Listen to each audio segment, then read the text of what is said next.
either in person or virtually to the Peterson Institute for International Economics. I'm Adam Posen, the Institute's president, and it is a source of genuine pride today for us to be able to host Senator Tim Kaine of Virginia and Senator Rand Paul of Kentucky, fresh off a Senate vote today on a bill they co-sponsored that Senator Kaine initiated to take back the control of tariffs, and in particular to rescind the emergency tariffs put on Canada. This follows a vote, I believe, yesterday on tariffs towards Brazil. I think the important thing to focus on is that, as both senators have said and will continue to say, I'm sure, tariffs are a very, very heavy-duty weapon not to be used lightly. Tariffs are a tax, but they are not only a tax, they're a highly distortionary tax and therefore also not to be used lightly.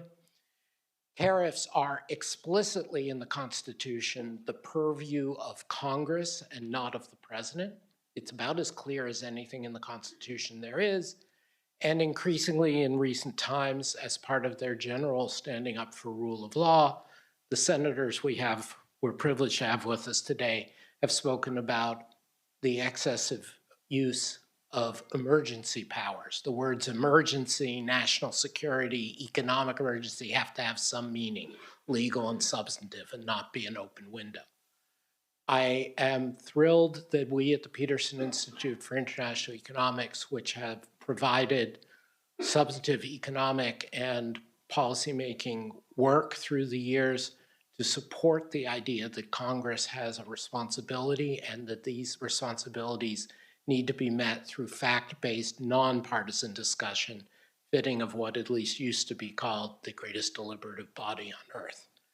And so with that, it's our honor today to host the two senators for a discussion of Congress's role in trade policy at this critical juncture. Please allow me to turn the microphone over to my colleague, Chad Bown, the Reginald Jones Senior Fellow here at the Peterson Institute, former chief economist at the US State Department, and longtime one of the leaders of public discussion and explanation of trade issues for the American people. Chad, thank you very much.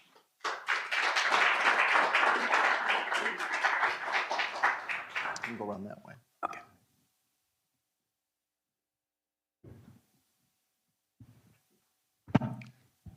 All right, we're going to get right into it. Thank you, Adam, for the introduction. And thanks to everybody online and in the room. The title of our event today is Congress's Role in the Trade War, a bipartisan conversation with Senators Kaine and Paul. So let me first introduce our special guests. Senator Tim Kaine is a senator from Virginia. He was born in Minnesota and has a long and distinguished career in public service. He served as mayor of Richmond, lieutenant governor and governor of the Commonwealth of Virginia, one of the Commonwealth senators since 2013, and was candidate for vice president on the Democratic ticket with Hillary Rodham Clinton in 2016. Senator Rand Paul is a senator from Kentucky. Dr. Paul was born in Pittsburgh and was a practicing ophthalmologist. Good time to put on your glass. Dramatic effect, I like it. Eye doctor here in my notes. Before he too entered what has now been a long career in public service, when he was elected as a senator in 2010. He also ran for the Republican nomination for president in 2016. Thank you both, senators, for coming. Here we go. So, as Adam already mentioned, lots of tariffs. President Trump has imposed them using executive authority during both his first and second administrations. Some of these tariffs have been imposed under Section 232 of the Trade Expansion Act of 1962, based on a legal assessment that imports of products ranging from steel and aluminum to lumber are somehow a threat to America's national security. His administration has also declared national emergencies and, under the International Emergency Economic Powers Act, or IEPA, imposed tariffs on all of America's trading partners, ally and non-ally alike. This week, the Senate is holding votes on a number of pieces of bipartisan legislation that you two have co-sponsored to challenge a number of those tariffs. Yesterday, the Senate voted 52-48 to terminate the 50% tariffs President Trump had imposed on Brazil, with 5 Republicans joining 47 Democrats to pass the resolution. And today, Just now something was happening, and you'll have to tell us and update us on what's been happening. And if my understanding is correct, there's also, today's vote was on the Canada tariffs.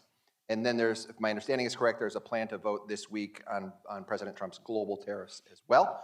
Okay, so opening question for both of you is, please, can you update where things stand? But also, why are we here?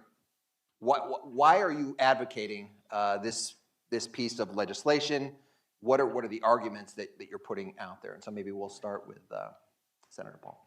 Well, I'd say there's two categories of arguments here. One is the economic effect of tariffs, whether they're good or bad. And I think that's a big deal because it used to be known, and the knowledge has somehow been lost, but it used to be known that trade was proportional to prosperity, that trade was a good thing, not a bad thing.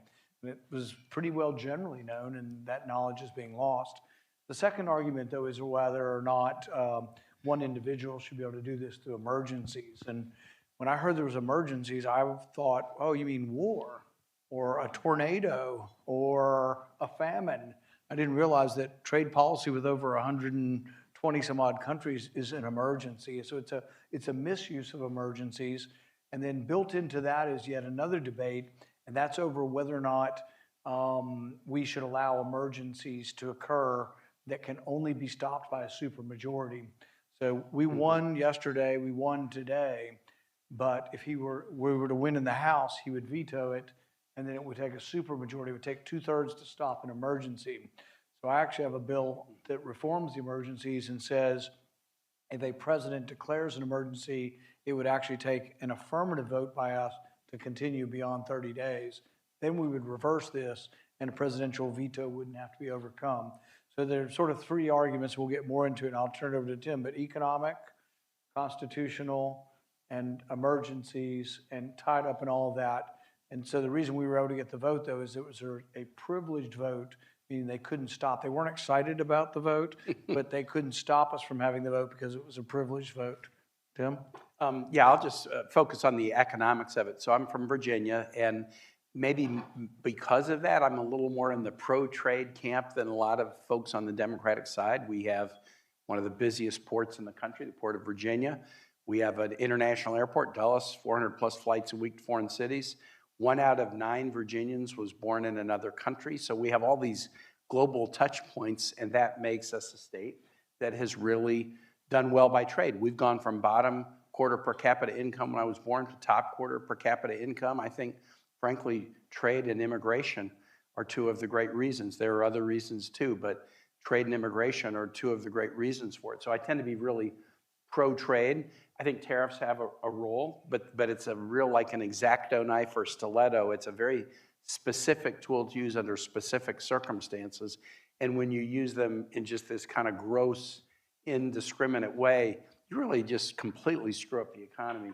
And both Rand and I are hearing stories all the time from our constituents from the pie shop with 3 locations in Occoquan, Leesburg, and Purcellville, whose pie tins all come from Canada because they're all aluminum.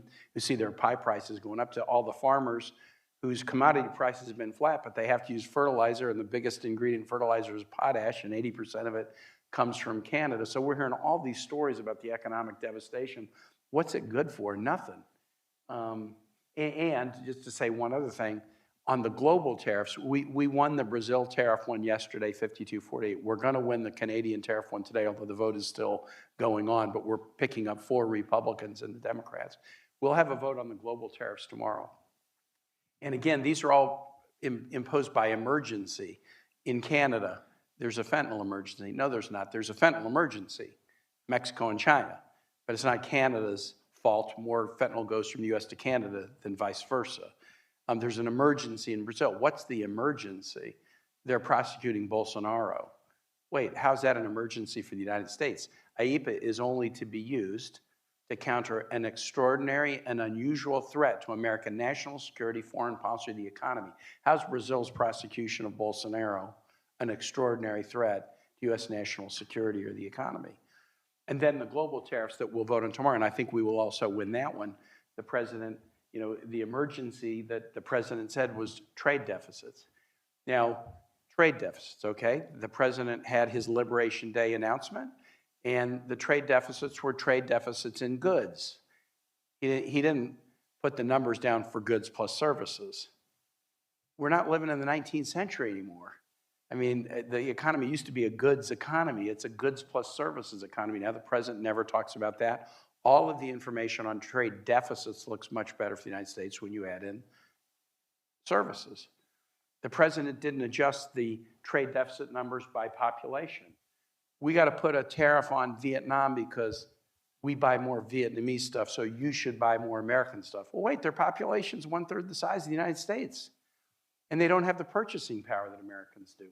So the whole notion of when there's a trade deficit in goods, that should be a reason to punish somebody. You're measuring trade the wrong way. You're not population adjusting it. You're not reflecting for the fact that if Americans want to make a voluntary choice to buy goods from other nations, then they're doing it in a way that is benefiting their pocketbook. So I just economically feel like it's foolish and really counterproductive, and it's hurting Virginians, hurting Kentuckians, hurting Americans. Well, and interestingly, the trade deficit's actually going up this year. So we've got all of these tariffs to correct the trade deficit, and the trade deficit is getting worse. But I think it's important to talk about the trade deficit because I think it's a fallacy that it means anything. I think, that could mean it has a little effect. I think it's meaningless. It's a completely meaningless accounting of trade that really absolutely sends no real signal that's of value or use. So for example, I think the best way to think of a trade deficit is everybody in the room goes out and you want a TV and you got $600 and you buy a TV at Walmart and you're happy because it's a free trade, it's a voluntary trade, it has to be mutually beneficial. You want the TV more than your $600, they want your $600 more than the TV, and you make a trade and you're all happy and you go home. And then some bean counter at the end of the year draws a circle around all of your trades and says, you bought all these TVs from China and they didn't buy anything from you. You've been ripped off. But my question is, how did you get ripped off if you were all happy? You're all happy, you're still happy with your TV, but now you've been informed that altogether you've been ripped off. It's just a fallacy. It doesn't mean anything. And talk about little countries versus big, Bangladesh. We have a trade deficit with Bangladesh. Well, I want to know when Bangladesh is going to buy as much from us as we buy from them. I mean, we're like millions of times richer than Bangladesh. They're never going to be. It's the same with rich people. If I'm a rich person and Tim's a working guy, I'm going to have a bigger trade deficit with Amazon and a grocery store. It means none of these things mean anything, but we used to understand this. They taught this in the universities, and it wasn't even a Republican-Democrat thing. And I think it's still being taught in the universities, but I can tell you if you do a public opinion poll, at least on the Republican side, they've been persuaded that tariffs are a good thing. And that's why we have to have this debate, because there are economic fallacies here, but it's also a bad policy if you want growth and GDP and jobs. Brad, we just won our vote 50-46 on the Canada tariff. Right. So good timing for this event. So not only that, but can I just say what a pleasure it is to be the economist on stage and not have to make a single economic argument, because you two are handling it all for me. Thank you. All right, but let's talk about the counter arguments here. What are you hearing from those that are opposed to the legislation that you're putting out there? What is the main argument? Is it political? Is it they're worried about defying President Trump in some ways, or are they worried about potentially constraining a president when there is a legitimate kind of emergency? So what are you hearing as you talk to your colleagues about some of the reasons why you don't have all the votes? I'll say that I've heard from a number of Republicans who are saying to me, I want to vote for you, but. So I'm hearing more from the people who are voting against me but are with me, and why are they still voting against me? So the Vice President came to the Republican caucus lunch yesterday and really tried to rally people around the notion that President Trump's in China trying to cut a deal on tariffs with Xi Jinping right now. Don't undercut him by saying there's no emergency with Brazil. Don't undercut him by saying there's no emergency with Canada. So as I talked to some colleagues on the floor last night, I said, I know you're worried about this. I know your people are suffering. We're not going to undercut the president while he's over there trying to cut a deal. So I don't have people making the counter argument to me on the economic ground, except on occasion. Someone will say this will help inspire American industries to grow and flourish. Some people will make that argument. Now, somebody made that to me about Brazil, and I said, okay, now tell me where we're going to grow coffee. I mean, we buy 35% of our coffee from Brazil.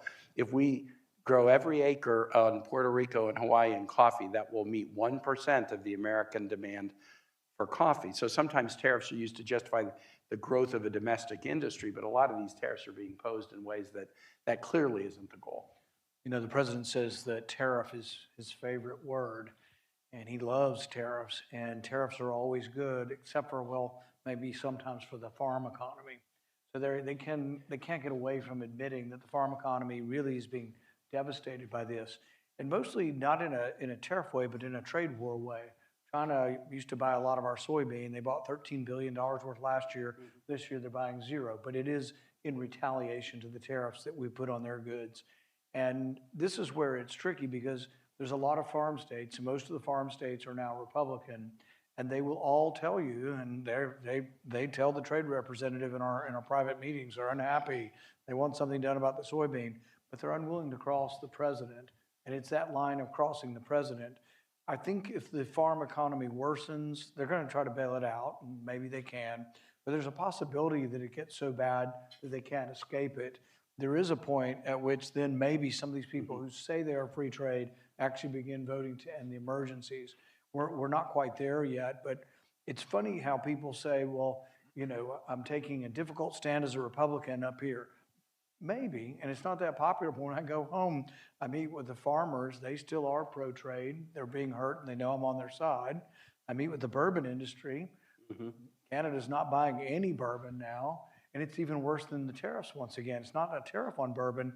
It's zero bourbon because they're mad about, you know, the insult of being called the 51st state. I have UPS and DHL in my state that are big presences, international cargo. They're not lobbying me for tariffs. I've got home builders like everybody else, real estate. They're not lobbying me. I have hardwood floor folks that export. They're all being hurt by the tariffs. I have not one business interest, not one single business interest or association that has come to me. And on the other side, in fact, my friendships are better with those people right now than they've ever been. But there are people amongst the public who believe, and I think protectionism is easy to sell because the same way nationalism or patriotism or a false patriotism is easy to sell, because if you're struggling and you make $30,000 a year and your wages didn't go up and inflation is squeezing you, China's fault. So if you blame it on other people, it's easy to do that. And then it's pro your country versus their country. It's us versus them. So I think it sells, and it is being sold to the public, and it's a popular item. But most of our businesses actually still believe what they were taught in school and what they've seen with their own eyes is that their business is damaged by tariffs. This question just occurred to me, and it was partially inspired by, Senator, your description of how our process works. So I'm sure not everybody online fully understands the challenges of getting a law passed. You guys are in the Senate. What would it take to get the House to engage on this issue? You've been working on this issue now for months, right? Some of these votes you had passed back in the spring sort of didn't go anywhere in the House. Any ideas on what it would take to actually engage them, which would be the logical next step, right, before we could make any further progress? The House is so afraid of this issue. So it's a privileged motion in the Senate. One senator can file a challenge to emergency powers. It ripens within 10 days, can be called up anytime after that. Simple majority vote, can't filibuster cloture, can't send it to a committee and kill it. So you're guaranteed a vote, privileged. And there's other privileged motions as well that we've been using. There was privilege over on the House side, but they were so afraid to vote and potentially cross Trump because they had a lot of members of their caucus that didn't like tariffs, that they did a definitional change. For purposes of this statute, this legislation, which ripens in 10 days, we will call the rest of the year a single legislative day for purposes of this statute, so that nothing can ripen because there's not 10 days. But they do that because they know tariffs are bad. They know they'd lose the vote.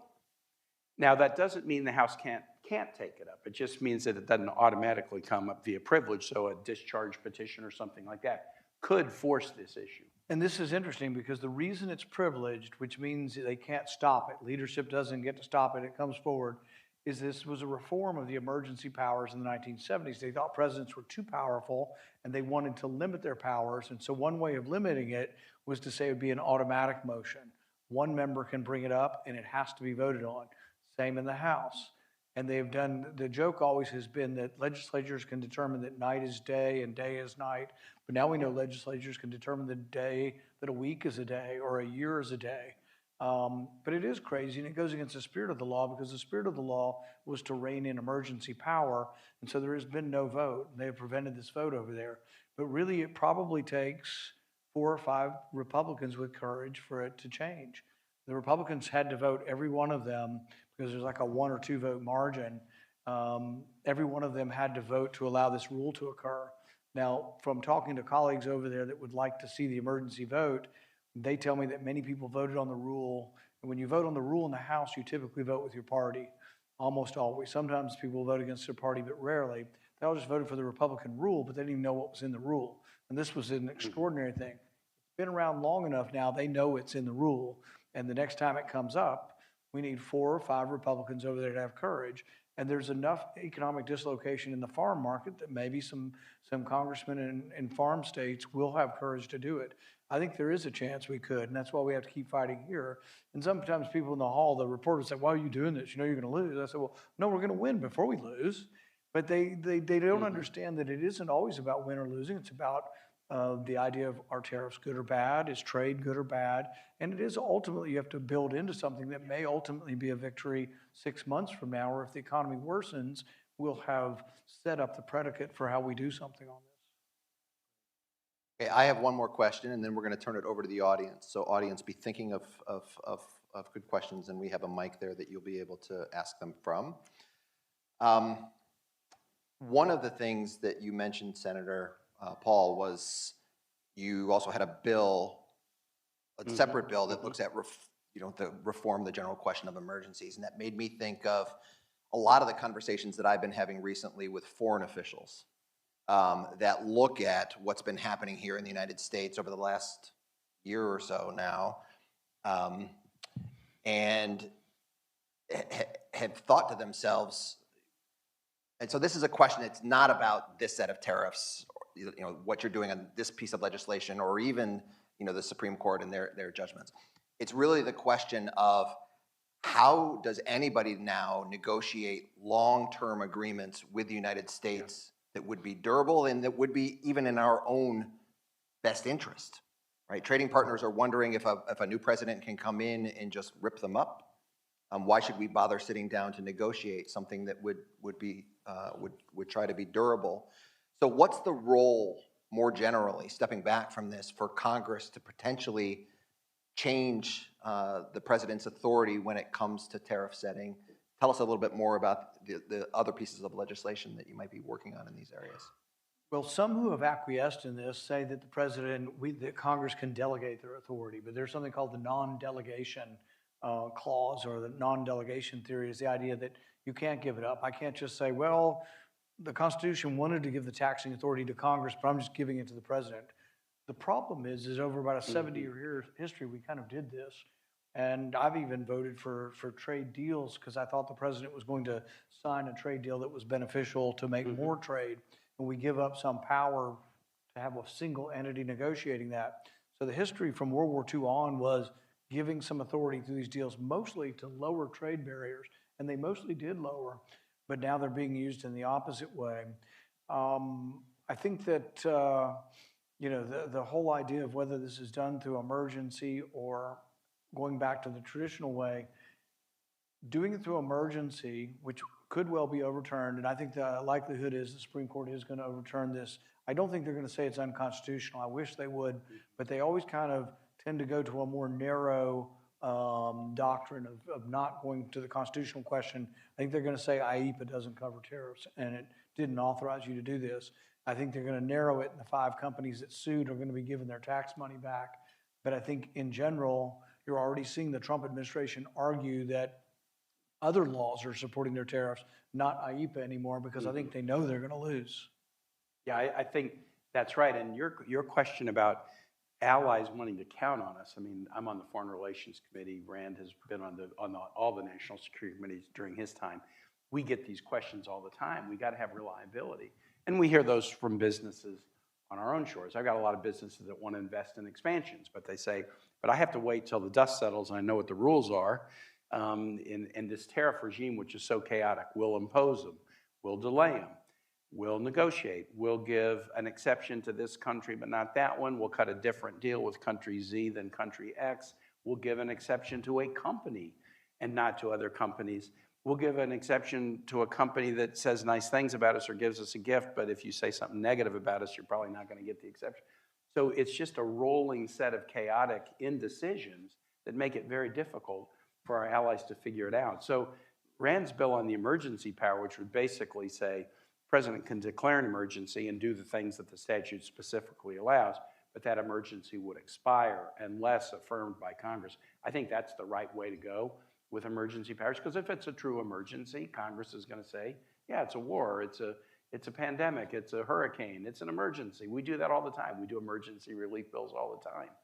So if we could do that, I think that would be strong. But we still have to think about the allies looking at, are we just going to go back and forth administration? I wasn't a big fan of the Biden administration on trade. And Rand's been courageous in standing up to his. I feel like we missed huge opportunities on the trade side during the Biden administration. And the Biden administration would basically tell me from the White House, trade deals aren't good politics. And I'm like, well, look, I'm in politics. President Trump did the USMCA, passed 89 to 10. Seems like it was pretty good politics. So don't tell me trade is bad politics. Trade done right can be good politics. Trade done bad can be bad politics. I get it.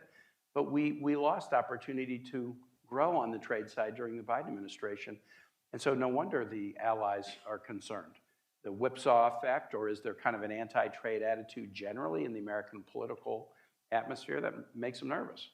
So we are going to have to do some things to put some more reliability into the system. I think the emergency power bill is great, but a more consistent approach to who do we go out to and try to find trade relationships. Right. And I think when businesses respond, or countries, they want certainty, and the uncertainty is worse than anything.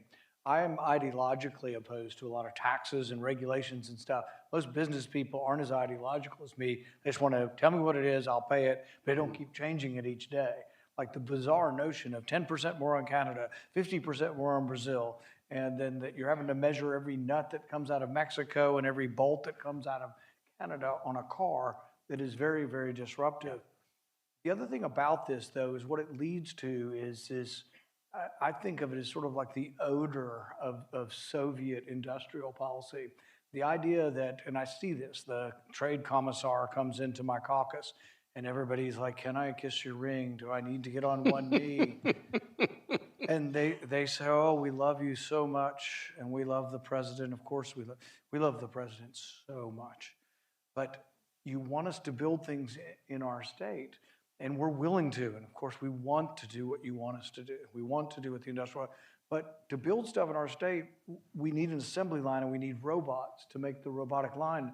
And they're made in Japan and Switzerland and Germany, but then you're going to tariff us on bringing things even here. So even when people try to obey the commissar and do what they're told, they can't even do that because we're taxing them and impeding with them.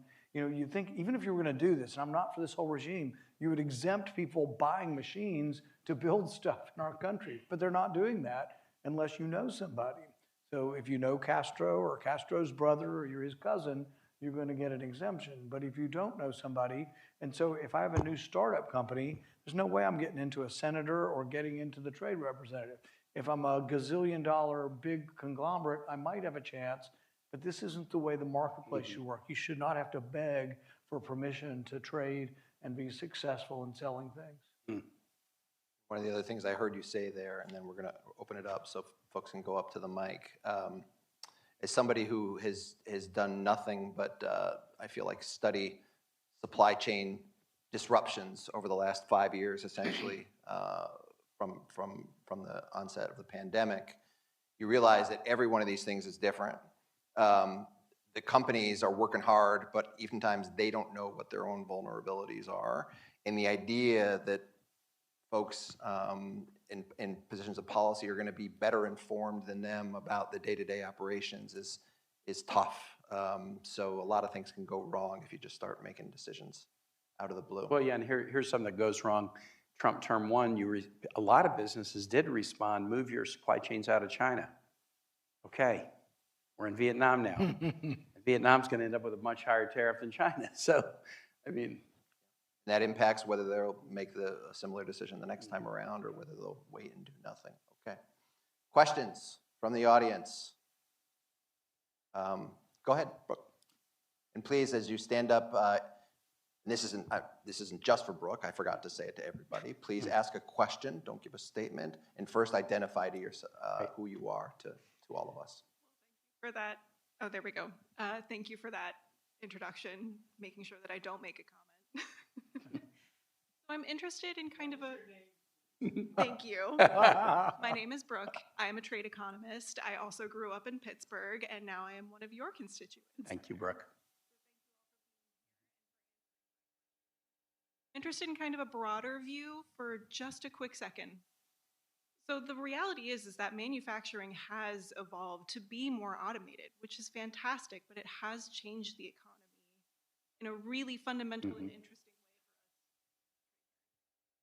I'm interested in how this is going to evolve in the future. Is it going to look like agriculture, where we pick some industries to effectively subsidize? How do we think that this is going to evolve, and what's Congress's role in that? You know, I think when people look at this, one of the things you hear from the protectionists is that, it was so great in the 1950s. It was a wonderful time to be alive. It was so great. And 35% of the country worked in manufacturing, and today only 23% or 18%, whatever the number is, it's a smaller number.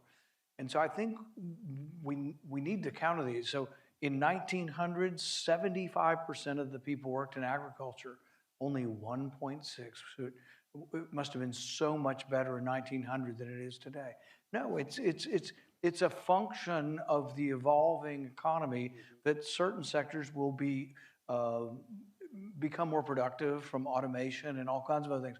We grow like 10 times more food on a third less land. Well, you know, all the people who predicted the demise of population growth and everybody would starve, Paul Ehrlich and others. But anyway, they were wrong.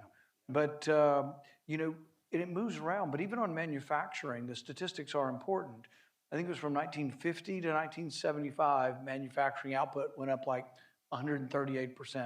From 1975, after we opened up to China and everything, they destroyed everything in America, supposedly, to 2000, another 25 years, manufacturing output went up like 150% or something. Manufacturing added value. There's all kinds of ways of looking at this, and we can't just say because less people work in manufacturing, we're not good at it.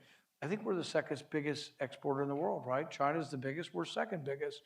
So it's not like we're slouching around, and we're the biggest importer. So, I mean, trade is good, not bad. And I think the biggest thing that I get is people think that trade is somehow an isolated facet, this specialty item that's different. To me, trade is just a facet of capitalism. It's integral to capitalism. And I'm better off because I don't have to make my shoes anymore. I don't have to grow my food. The division of labor, and Adam Smith said that the extent of prosperity is the extent of the extension of the division of labor. The more division of labor spreads throughout the world, the richer we all are. And we are richer. The statistics are just amazing. It's more noticeable that China and Bangladeshis and Thais and Vietnamese have got more rich because they started with nothing. We started out rich, so our richness is incremental. But they'll tell you we're being ripped off as their first fallacy. The other fallacy is that the middle class is hollowed out. The statistics are not, that is not true. From the 70s to today, the middle class went from like 54% to 51%, and you'd say, aha, it's smaller. But the lower class shrunk also. The class that improved and is still growing as a class, if you call upper class $100,000 and more, that's where the people went, from the middle class and the lower class to the upper class. And one thing, Brooke, it's not an answer to your question, but you've asked something provocative, manufacturing and automation and robotics and what that's going to do. A lot of the dislocations we see economically that people blame on trade are really more because of technology. But nobody wants to blame technology when we all want to carry cell phones in our pocket and buy all the technology. So it's better to blame some pointy-headed bureaucrat must have done some trade deal that led other nations to rip us off. And so there's a blame game that's easier to blame a person on trade since everybody likes better technology. We do have to figure out with AI and robotics what that's going to do to the future of work. Those are all really important questions. But those of us in the room, we're all pro-trade. We got to do a better job of selling the benefits that accrue to everyday folks. And apparently that really hasn't been done. Hadn't been done in my party, maybe hadn't been done as much as it should be right now in the Republican Party. So trade's in need of some allies and some champions. And really, if you're looking for the best advice on this, I think Dilbert had it at best. Woman comes up to him, he says, I'm worried about my son. I think he could be replaced by a robot, and the robots are going to take all the jobs. And Dilbert looked at her, and he didn't miss a beat. He said, I met your son, and he could be replaced by a hammer. So your son or daughter needs to be more educated than a hammer. They have to fix the robots. And there are some people who think the robots are going to make the robots and all the humans will be gone. I think that's pessimistic. These are the Paul Ehrlichs who thought we were all going to starve by 1985, that population growth would overwhelm us. That pessimism has almost always been wrong. These are the Luddites that smashed the loom. I think there is nothing so different about AI or any of the new technologies that we have to worry. Technology and productivity are an amazing sort of exponential curve upwards for us all. Best time to ever be alive, and it's only getting better.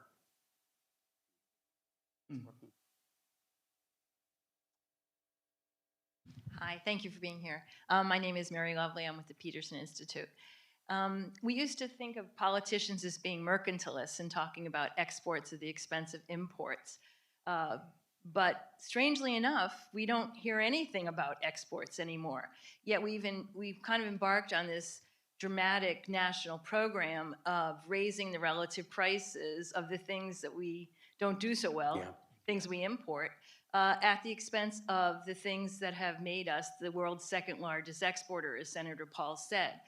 Do you hear about exports on the Hill? Why are we moved away from the firms that do most of the R&D, pay higher wages, and sell things abroad? Are you saying that tariffs is not going to get us to grow more coffee? The thing is I'm not immune to the arguments that I want my country to be great, that I want us to make stuff, that I want us to be good at exports. But rather than cut off pharmaceuticals from China, I would look at, and I'm open to, if we are struggling to reduce taxes on people making pharmaceuticals in our country, open to reducing regulations, to making their job easier. In fact, I'm kind of for all American businesses, I'm for that. But there are better ways of doing it to try to increase our exports and increase our ability to do the things we do well. If we're exporting something, it means we do well at it. We're great at farming. We're great at agriculture. We were exporting 25% of it until the tariff war came. So, I think there are ways to do it. We used to have a big pharmaceutical industry in Puerto Rico. It was there because the taxes were really, really low, and we attracted a large bulk. We changed the taxes, and they all went away. But I think there are things we can do. They aren't as immediate, and that's another reason not to tariff and forbid pharmaceuticals from coming from China, is it might take you 5 years to develop the plant and all the stuff you have to do. So we should get started on that, but gradually do that while not restricting trade, and maybe we can have more stuff made in America. Also, I think we need more awareness on the services side of this because, again, we tend to think of trade and we want to look at a ship at the port and the number of containers that are on it. And that is obviously very important, but the stats in my mind are a little bit fuzzy, but the order of magnitude is accurate. Virginia's biggest export market is Canada, and it's about 6.6 billion, 3.5 goods, 3.1 services, something like that. But the growth in the last 15 years has been like 50% on the services side, about 10% on the goods side. And that growth in services, that's great. But we don't tend to celebrate that, talk about that, strategize about how we can do more of it. And actually, this trade war with retaliation against us is really hurting that. It's kind of hurting the growth area. So as Rand said, focus on the areas where we're good. We're really good at agriculture. Our farmers produce so much more food than Americans can eat, so we need those markets. And we are really good on the services side. So that's what we ought to be focusing on, those strategic advantage areas. Great. Well, I think that has led us to the end of our session today. Oh, can I say one more thing? Please. And then let Rand have a close. Absolutely. One issue that hasn't come up, separate from the economy, is the value of alliances and how trade wars screw up other things that we ought to be working together with. And I'll just use Canada. You know, longest peaceful border in the world. They've been with us in every war since the War of 1812. President Trump rightly has said to NATO nations, hey, increase your GDP spend on NATO. Canada has been an outlier on the low side. They haven't been at 2%. The nations that are near and near to Russia are racing faster and faster. Canada's far away, not racing so fast. But Prime Minister Carney says we want to get there. And President Trump has said, and spend 5% with the extra 3 infrastructure investments. We want to get there too. President Trump's primary defense priority right now is Golden Dome, which is called Continental Shield in Canada. So just when you're on the other side of the border, call it Continental Shield. But it's the same thing. It's missile defense for North America. Canada should invest in that. Of course they should. But it's really hard for President Trump to say, get your NATO contributions up to 5 and invest a lot in Continental Shield when we're engaged in these trade wars with them. I went over to Europe and tried to talk to nations about what they could do more in Ukraine.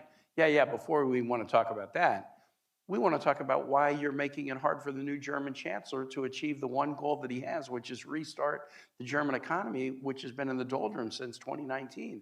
They elected the most pro-America chancellor they have for a long time under a mandate to improve the economy, and the biggest obstacle in their way right now is U.S. trade policy. And we're friends. You need to band together with your friends, because when you do, you are much stronger against your adversaries. And right now, you know, we're sending equivocal signals about our adversaries and hostile signals to our friends. It makes zero sense, separate and apart from the whole economic argument that we've been having. I would say it's the best of times, and we need to understand how great it is, because we get skewed by negative things. Things that are negative stick in our brains more. There's more negative news that comes to us all of the time. I'm a big fan of humanprogress.org, and they put out a lot of great charts. But one of the charts, and I believe it came from them, but it might have come from somewhere else, is GDP per capita over time. And for most of time, most of historic time, prehistoric time, until 1820, we lived on the x-axis, almost zero prosperity. If you measure it in terms of $2 a day being extreme poverty, 98% of people lived in extreme poverty up until 1820. And the curve is this. It's just an exponential curve. And, you know, the president says, make America great again. I think it's more important to know what made America great in the first place.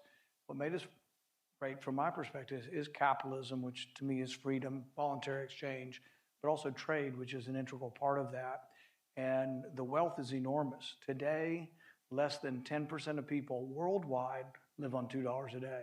It was 98% in 1820. It's less than 10% now. Things are getting better rapidly across the world. If we can avoid war, continue to believe trade is good, the future is bright, rosy, and we should be telling our kids, best time ever to be alive. Thank you. Wow. Thank you both. So let me just say 2 words to conclude. So first, thank you. I could not agree more on the question of, or the issue of alliances with all of the global challenges that we have out there.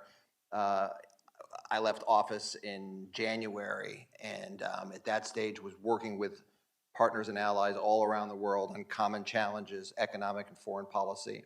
And as I've caught up with them over the last couple of months, I check in and ask them, how's it going? How are those things going that we were working on together? And they honestly tell me, I haven't had any chance to work on those things that we were working on together because I'm too busy dealing with the tariffs that your country is now imposing on me, right? So foreign policymakers have limited bandwidth. There's a lot of challenges. We should be working on them together. To both of you, thank you for coming today. Thank you for the congratulations on the vote yesterday and the one today. Good luck on the one later this week. And let me just say, on behalf of the Peterson Institute, it's really tremendous to have two such knowledgeable people educating your colleagues and the American public about these issues and about, more generally, the benefits of international trade. Trade is complicated. It's not easy. You two understand the nuances and take up the challenge of explaining those nuances to everyone, and we really, really appreciate it. So thank you. Thank you all. Appreciate it.